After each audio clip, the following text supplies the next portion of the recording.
श्री राम। दोस्तों, कैसे हैं आप सभी। मैं बिहार की बेटी, झारखंड की बहू सीमा, आप सबों का मम्मा श्लोक में बहुत बहुत स्वागत करती हूँ। महादेव दोस्तों, सावन का बहुत ही पवित्र और पुण्य महीना चल रहा है। भोले बाबा का प्रिय सावन का महीना बहुत ही पवित्र महीना माना जाता है और भोले बाबा का इस सावन में पूजा पाठ करना, शिव चर्चा करना बहुत ही अपने लिए सर्वोत्तम होता है। तो वो शिव चर्चा का मतलब है कि शिव जी के बारे में वो कैसे किसी की रक्षा करते हैं, कैसे किसी का घर का सुख शांति समृद्धि सभी तरह से आपका सहयोग करते हैं, आपका आपका छत्र छाया बनकर खड़े रहते हैं। शिव चर्चा में यही सब बातों का चर्चा किया जाता है, जिसमें मुख्य होता है शिव जी की कहानियाँ। तो आज मैं आप लोगों के साथ एक जो शिव चर्चा में कहानी कही जाती है और सभी लोग ढोल मंजीरे के साथ उसे कहते हैं, गाते हैं, बहुत अच्छा दृश्य होता है। तो आइए मैं आप लोगों के साथ उस कहानी का आप लोगों के साथ शेयर करती हूँ। एक गांव में एक बूढ़ी औरत थी और उसके एक बेटा और एक बहू थी। बहू और बेटे मतलब बूढ़ी को अच्छे से उनका ये नहीं करते थे, रख रखाव नहीं करते थे, खाना पीना नहीं देते थे। लेकिन बूढ़ी माँ क्या करती थी कि सुबह उठती थी, अपना नहा धोकर जहाँ कहीं भी शिव चर्चा होता था वहाँ चली जाती थी और उसी में दिन भर सारे दिन रहती थी।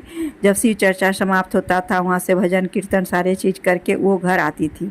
लेकिन ये सब बातें उसकी बहू को अच्छी नहीं लगती थी। वो बुढ़िया को मतलब बूढ़ी माता को खिलाना पिलाना, उनका रहना उसको बिल्कुल पसंद नहीं आता था। वो सारे दिन उनके पर कुछ न कुछ बातें करके उनको तंग किया करती थी। एक दिन वो अपने पतिदेव से बोलती हैं कि मैं इनकी शिव चर्चा से बहुत दुखी हूँ और मैं इनसे एकदम परेशान हो गई हूँ। बेटा रोज़ रोज़ की किचकिच से, बहू के शिकायत से बहुत ही परेशान हो गया था। तो उसने कहा कि ठीक है, मैं कुछ उपाय करता हूँ। उसने अपने वाइफ से बातें की और आपस में सलाह मशवरा करके रात में वो कहता है कि ठीक है, हम अपनी माँ को बाहर ले जाकर, जब वो सो जाएगी बाहर ले जाएंगे, इसको जला देंगे या दफना देंगे। ऐसा उन लोगों ने आपस में विचार कर लिया। तो जब वो ये सब बातें कर रहा था, बूढ़ी माँ बेचारी सोई नहीं थी, वो सारी बातें सुन रही थी। उसने मन ही मन में सोचा कि इससे बड़ा सुख क्या होगा कि बेटा मुझे दफना देगा तो मैं उसके हाथों यदि मर जाती हूँ तो मेरा तो जीवन सफल हो जाएगा। वो अब इसमें भी अपने बेटे की ही भलाई सोच रही है और वो अपना चुपचाप से आंखें बंद करके सोने का ढोंग रच लेती है। जब आधी रात हो जाती है तो क्या करता है उसका बेटा, घर में से जो जलावन होता है गोईठा गोबर का बना हुआ, उसे ले जाकर वो खेत में रख आता है और उसके बाद वो क्या करता है, रात को सोने में अपनी बूढ़ी माँ को टांग कर अपनी बहू के साथ ले जाकर खेत पर वो चिता बनाकर उसको सुला देता है। जब वो जलाने के लिए उसको माचिस खोजता है तो उसे माचिस मिलती नहीं है, क्योंकि वह घर पर भूल गया था। तो वो अपनी वाइफ से कहता है कि माचिस तो हम लोग लाए ही नहीं, हम लोग इसका अब कैसे दाह संस्कार करेंगे। तो वो क्या करता है, कहता है कि चलो हम लोग माचिस लेकर आते हैं। ये बोलकर वो घर चला आता है माचिस लेने के लिए। तब तक में बूढ़ी माता क्या करती हैं, उस चिता में से निकलकर वो पेड़ पर चढ़कर बैठ जाती है और फिर उसी तरह चिता को सजा देती है। उधर से उसका बेटा आता है और क्या करता है, बिना देखे सुने चिता में आग लगा देता है। चिता में आग लगा देता है और खुशी खुशी घर लौट जाता है कि चलो अब तो हम लोग इससे मुक्त हो गए हैं, अब चुपचाप से आराम से घर में आराम करेंगे।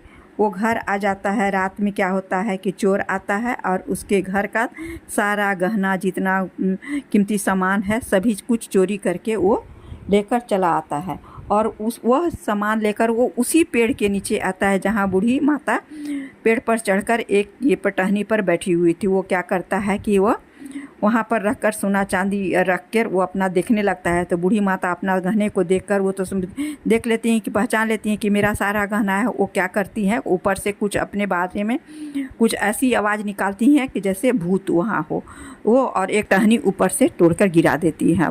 भूत तो डर के मारे सिर पर पाँव रख कर भाग जाता है। तब बूढ़ी माता एक बड़ा सा डंडा लेके नीचे उतरती हैं टहनी तोड़कर, और देखती कि ये तो सारे गहने मेरे हैं। वो क्या करती हैं, सारे गहने उठाकर अपने घर आती हैं और बेटे बहू को ज़ोर ज़ोर से आवाज़ लगाती हैं।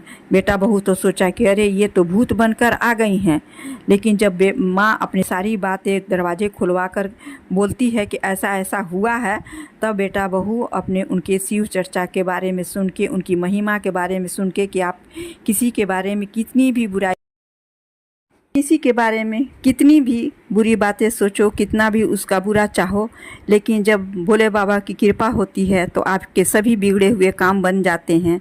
उनका सर पर हमेशा हाथ रहता है, जो भी कार्य करो उसमें आप सफल होते हैं।